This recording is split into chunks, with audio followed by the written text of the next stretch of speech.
Chapter 10. Now the Philistines fought against Israel, and the men of Israel fled from before the Philistines and fell down slain in Mount Gilboa.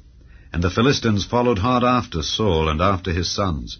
And the Philistines slew Jonathan and Abinadab and Malchishua, the sons of Saul.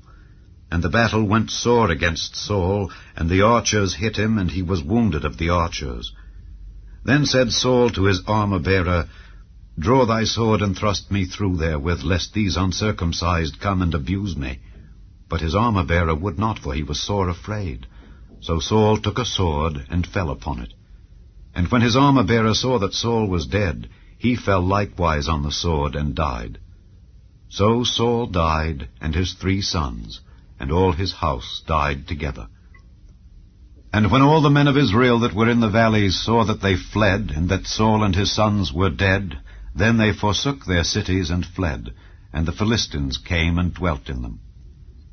And it came to pass on the morrow, when the Philistines came to strip the slain, that they found Saul and his sons fallen in Mount Gilboa. And when they had stripped him, they took his head and his armor, and sent into the land of the Philistines round about to carry tidings unto their idols and to the people. And they put his armor in the house of their gods, and fastened his head in the temple of Dagon.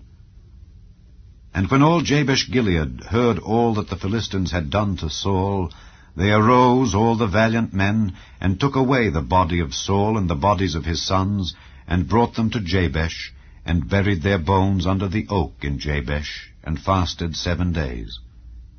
So Saul died for his transgression which he committed against the Lord, even against the word of the Lord which he kept not, and also for asking counsel of one that had a familiar spirit, to inquire of it, and inquired not of the Lord.